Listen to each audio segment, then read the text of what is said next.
Nice to meet you, everyone. I'd like to talk about the most critical problem that we all must face at some time in our lives. How to prepare for old age. Some time ago, I worked for a large private corporation for 17 years before I quit. It didn't prepare me properly for retirement. I was able to make a decent living while working there, but my future was at risk. Most people spend the first 30 years of life studying and the next 30 working. Unfortunately, only 1% of people at age 60 are prepared to have a comfortable retirement. We still have 30 or more years to live after age 60, which means that we will probably live until 90. However, we're now hearing this dark rumor that we might even have to live until 120. That means that we have 60 more years to live at age 60. Many insurance companies advertise that they will cover you until 100 years of age. How can we live out our remaining 40 years after retirement?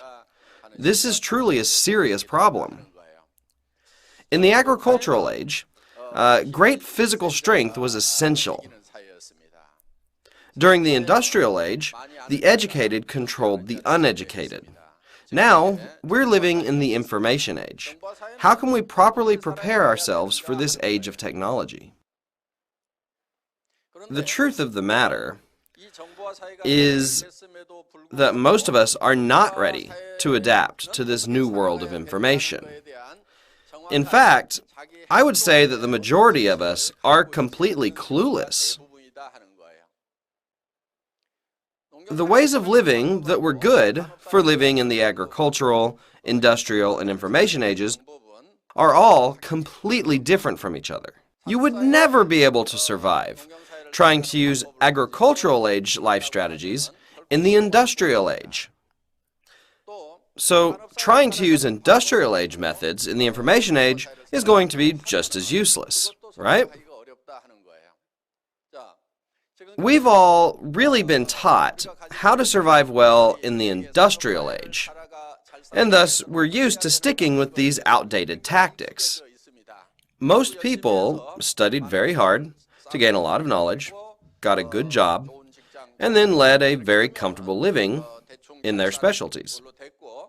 The traditional professional occupations, such as doctors and lawyers, were considered to be very prestigious for their times. Even as we are facing a drastic shift in the way that we live, we're still not really changing ourselves. It was said, we must change to survive. Without change, we all die. Change everything except your wife and kids. Some folks even went as far as telling us to even change your wife and your children. There was a time when a popular singer even sang, change, change, change everything, with her pinky sticking out, just like this. Tell me, people, at that time, when they were telling us to change, did you change anything at all? What did you really change? If you're having it really tough, isn't it because you didn't change during those days? Has it ever dawned on you that today's struggle is due to not having changed? If the answer is yes, it's not too late to change now. Then why is it we should change? Why can't we just stick to our old ways of living? Why must we change? It's because the times have changed, and they're still changing. Because the times are changing, so should we. All right, if we want to change, how should we go about it? You must always stay a half step ahead of the changing world. Most importantly, you need to be able to see the changes as they are happening. With the old frame of thinking, you will never be able to successfully adapt to this changing world. People who are able to see how the world is changing and are able to remain half a step ahead of the times succeed fairly easily.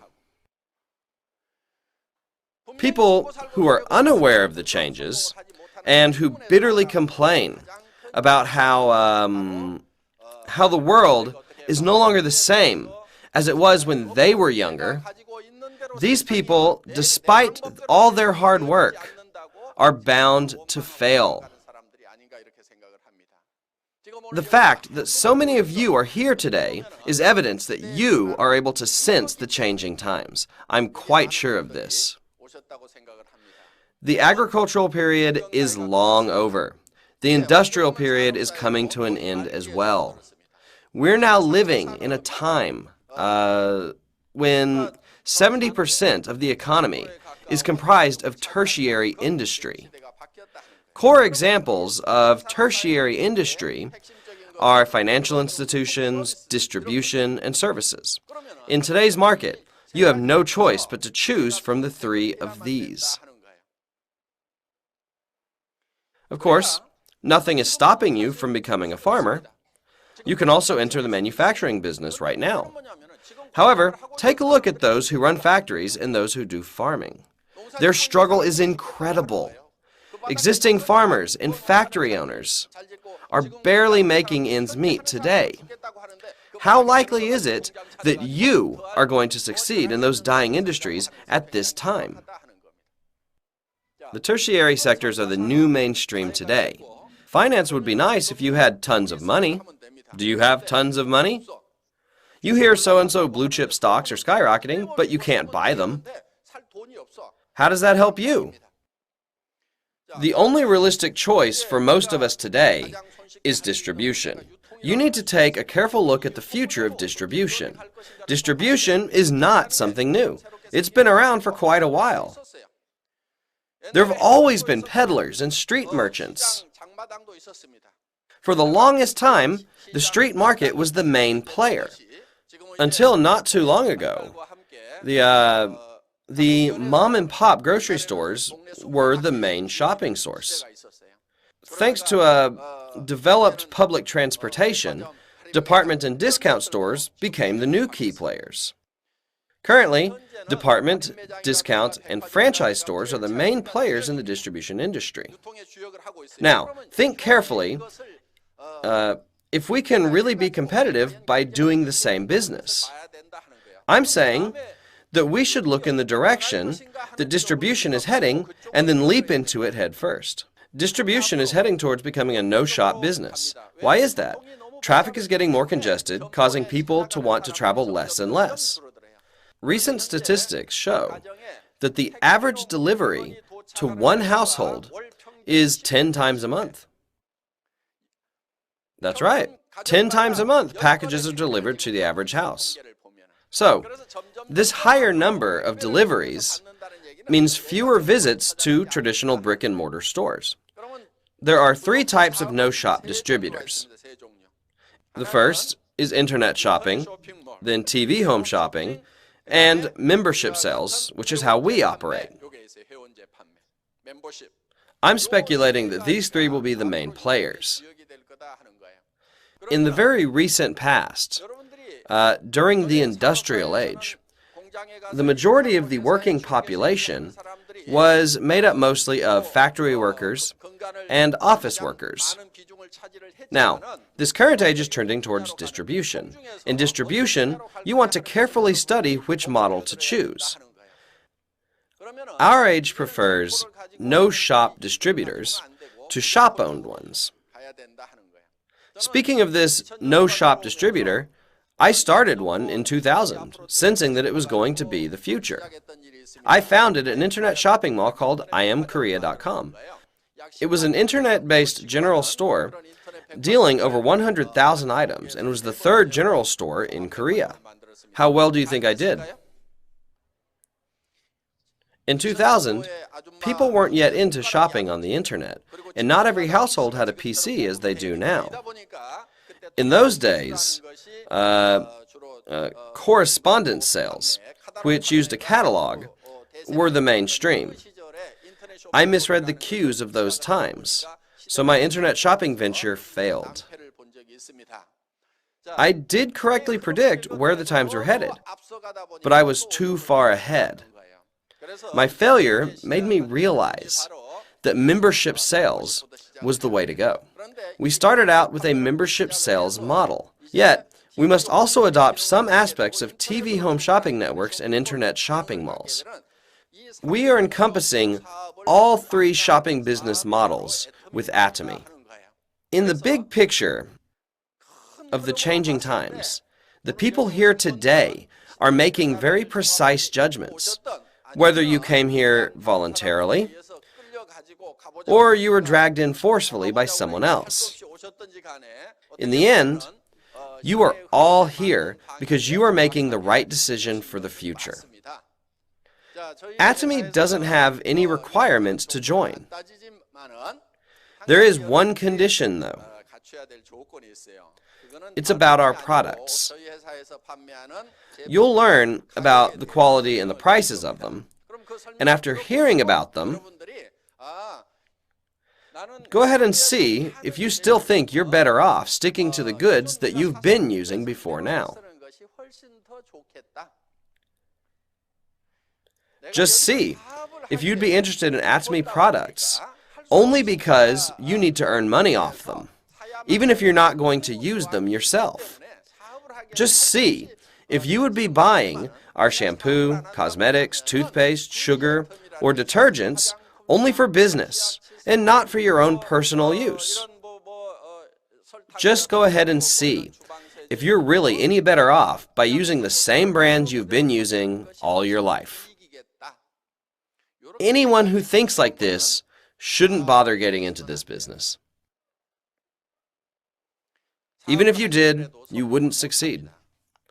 We're creatures of conscience. If you insist others use products that you yourself won't even use, sales is going to become impossible. That's exactly why sales is such a tough business. To tell you the truth, sales isn't really hard at all. If your products are low priced and high quality, sales is a cakewalk. Let's say you found a diner that was clean and served great food at low prices. Wouldn't you recommend that diner to other people? That's what sales is all about. Even if you aren't being paid by the diner, you're still glad to help them advertise it. It's actually a fun thing to do. People feel happy when they're sharing something of high value with others. That's what good-hearted people do. It's just basic human instinct to want to share something valuable with our fellow people. So let's say that you discovered a beauty product that just worked wonders for you. You feel your skin getting more clear and firm with every use and found that the price was incredibly low. Would you think, I'm keeping this product a secret from everyone? I'll never share this with my sisters or my friends. I'm going to be the most beautiful of all of them. Does a normal person think that way? No way. Normal people would actually say, hey, try this amazing cream. I need to tell you about this incredible line of cosmetics. It's unbelievably good, and the prices are awesome. You obviously haven't run into such incredible products so far. If you had, you'd have been bursting to share them. It's just human nature to want to share good things with other people. Therefore, it should be very easy to make up your mind today about whether you're going to join the Atomy business or not. It really is a very practical decision. Just take a look at our toothpaste.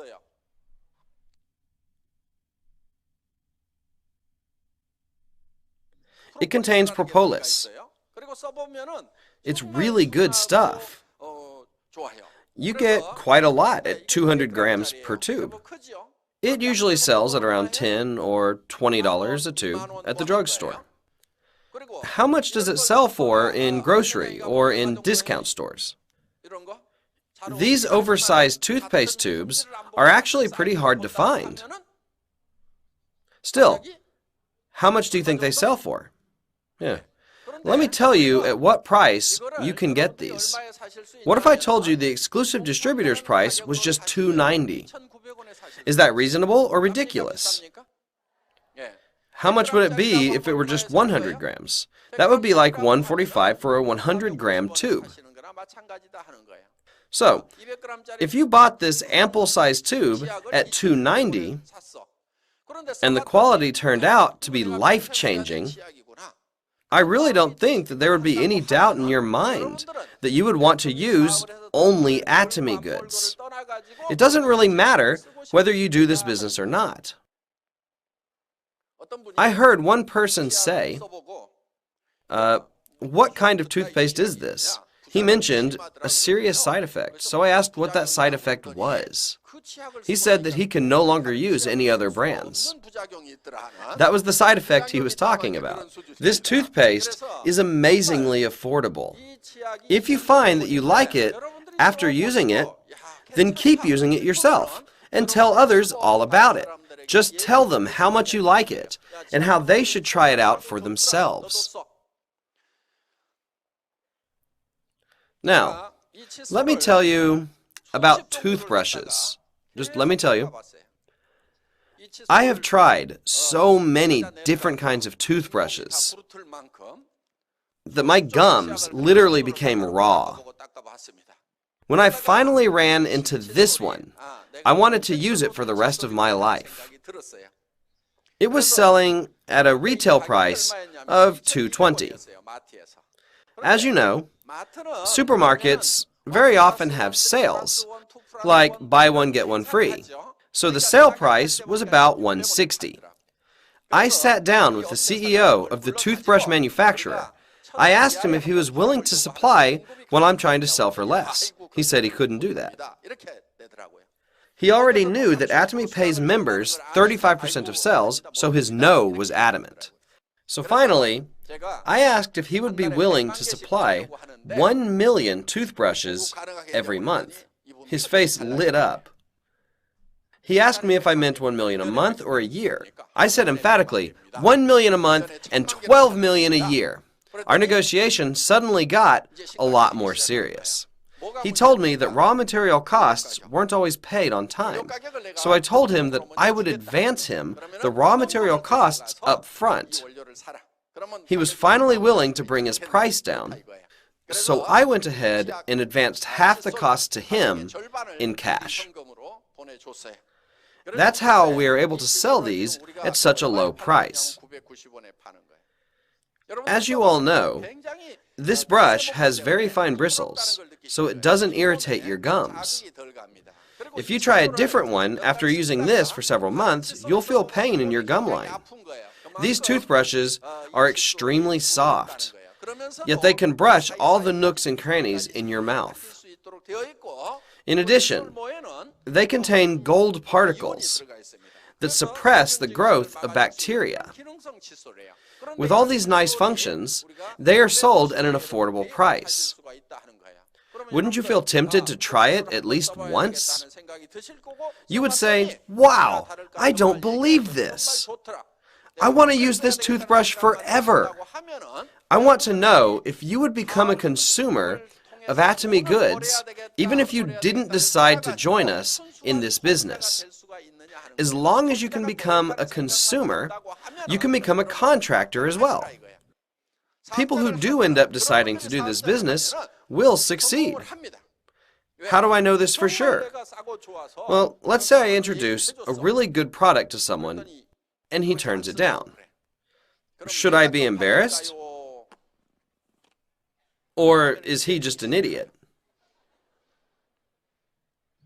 I wouldn't be embarrassed. He's the one being foolish. I know for sure that there are people dying to use this product.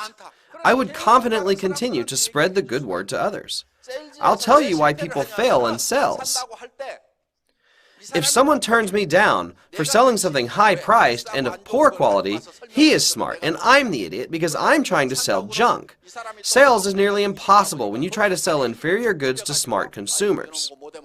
You will end up discouraged to no end. You're going to end up feeling lost in a haze about how to go about selling your garbage. You would dread waking up in the morning to face the world. Why would you struggle? Because you would have to spin useless, overpriced products as good deals. Your job would be deception, and you would always need to find new ways to lie. Now, on the contrary, When you have the very best quality toothpaste and cosmetics that even you personally use, would you need to resort to such shifty cloak and dagger sales techniques? These are of great value. I use them, so should you. That's all you need to say. You shouldn't have to agonize over anything. Just relax and don't worry about it. Let me tell you what beginners should do. Novice salespeople start worrying before even saying anything. Do you know how the experts do it? They just blurt stuff out like, "This is great stuff. You need to try it." Who worries then? The experts never worry. Only the listeners do. "This is good stuff. You should try it." Just say that to everyone and don't worry about it. Then from the worriers come new consumers. That's how veteran salespeople do it. Rookies fret over whether people will buy or not, even before they begin their sales pitches. They get all worked up for no reason. Whether someone will buy or not is entirely up to them. I call that the law of own mind. Law of own mind.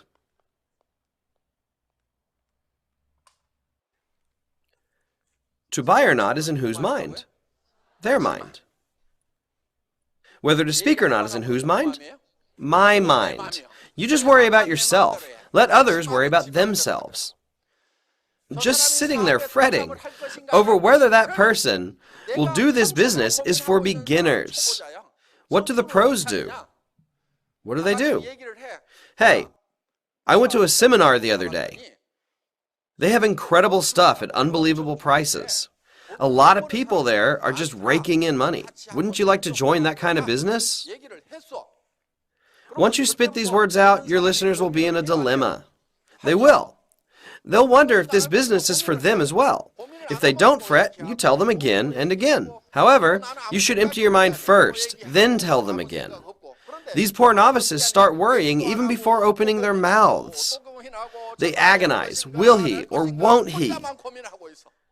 That's what amateurs do. How can you become a master? You can become a master by grasping this law thoroughly. Once you understand this principle, there's nothing more to learn.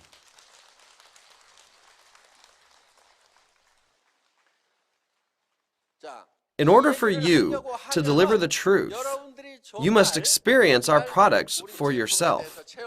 I'm telling you, our skincare products are marvelous. When you use them, you'll know. This was developed by Korea Kolmar, which has had a great reputation over 100 years. It specializes in cosmetics and has research labs and factories all over the world. If Korea Kolmar didn't have superior technology, it would never be able to sell anything. Why is that? They don't sell their products themselves. They sell their products to cosmetics manufacturers and retailers. You see many famous brands in department stores, don't you? Korea Kolmar supplies products under those brands too. The only thing that's different is the label. Those luxurious brands that advertise all over the place and are sold for hundreds of dollars in department stores are actually manufactured by Korea Kolmar. Korea Kolmar actually has the highest ratio of researchers to employees among all cosmetics makers in Korea. They thrive because of their superior technology. That very same superior technology is used to make our products. There is so much objective evidence proving our quality. For example, our essence received a top-notch industrial award called the Jangyoung-sil Award in Korea. This award is given only to the best among all the products available in the Korean market, including luxury brands. Our essence obtained that award. Why? Was it thanks just to the low price? It competed with far more expensive ones. This award is blind to price tags. It pays strict attention to only the quality. This award is given to only the best products. Our Essence won that prize. It competed with products that are 10 to 20 times more expensive. Nevertheless, this was selected as the winner.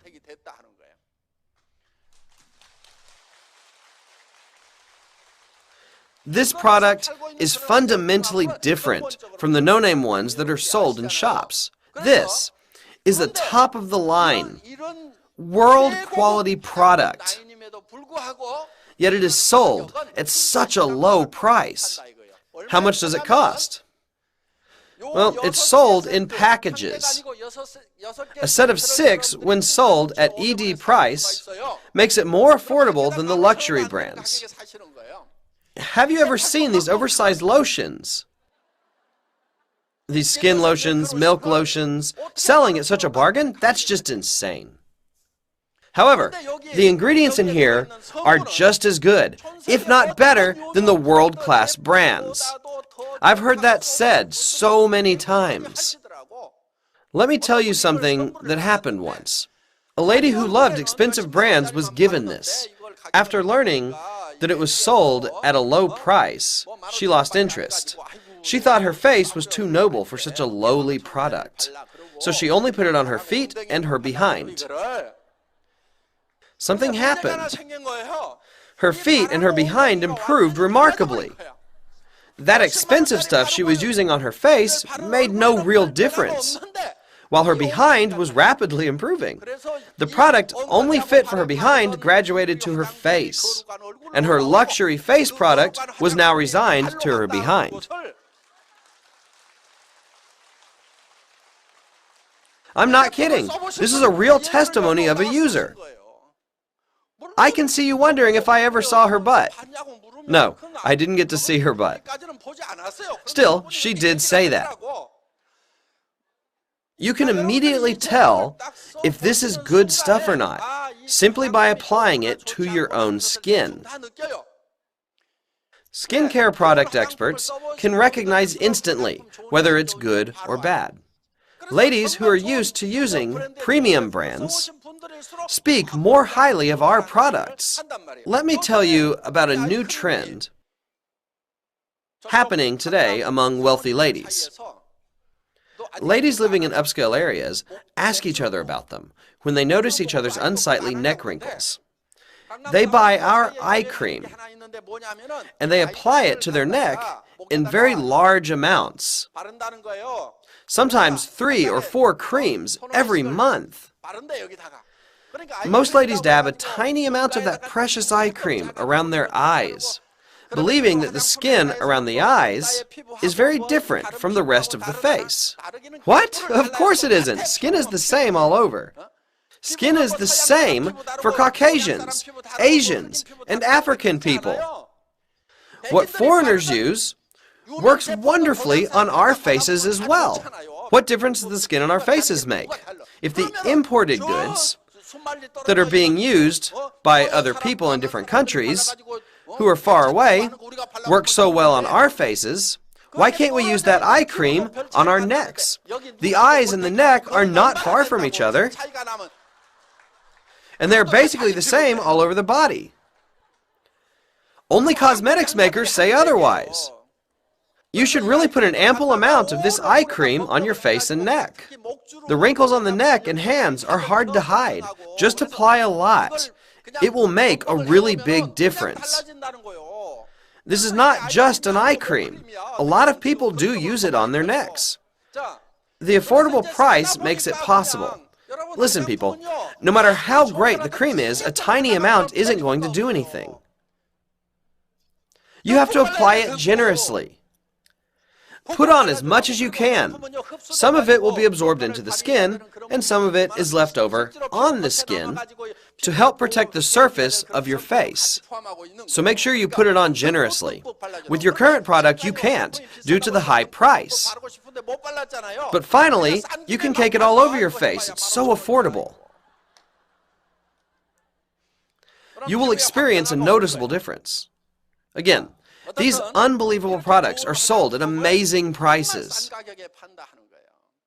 You know the real cost for all cosmetics, don't you? Is it you get what you pay for? No. Even the premium brands have a very low wholesale cost. The manufacturing costs of those famous brands are seen in their export prices. They stack up advertisement costs, shop rental, and other expenses to drive prices up. Look at all those magazines that are full of cosmetics ads. Their models are all very highly paid supermodels. All those costs and expenses are totally unrelated to the ingredients. 80 to 90% of the costs are completely unnecessary.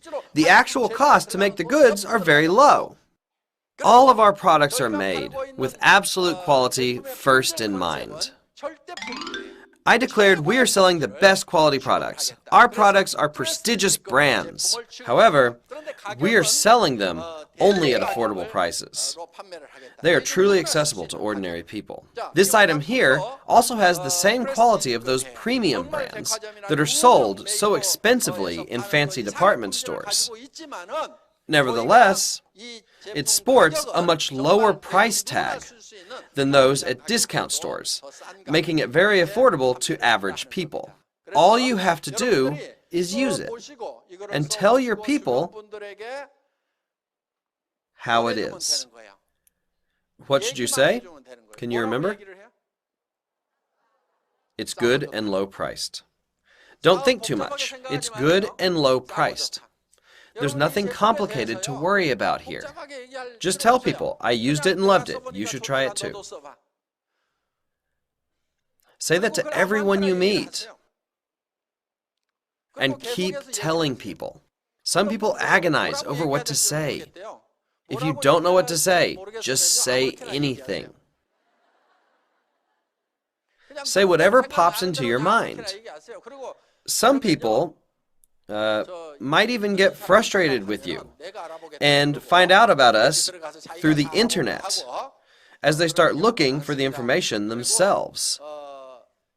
If they're not satisfied with your explanation, bring them here so that they can see it for themselves. Not being the best speaker can be a strategy too. Just say whatever. Don't sweat it. Poor speakers don't become good speakers overnight. The bottom line is, it's good and low priced. I used it and loved it. You should try it too. That's Atomy. Do you understand what I'm saying? After that, the people that you talk to will do the same to others. It's good and low priced. Slowly, by doing this, a network will form. For the next step, you will be paid 35% of the sales created by all the consumers. Atomy gives back what it has received. Don't you think these products are good enough to use regardless of compensation?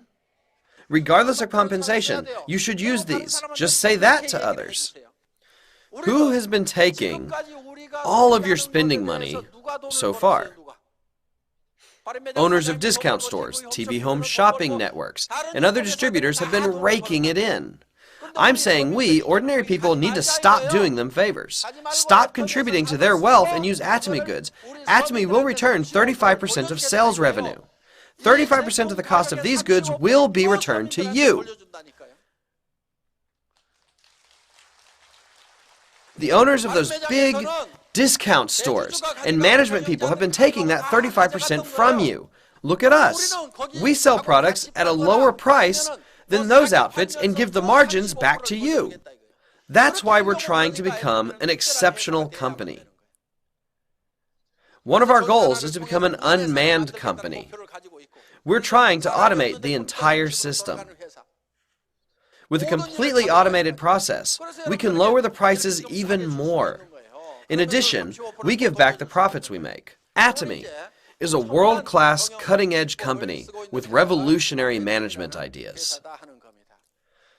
I'm going to wrap up now by wishing for you all to become successful and wealthy through Atomy.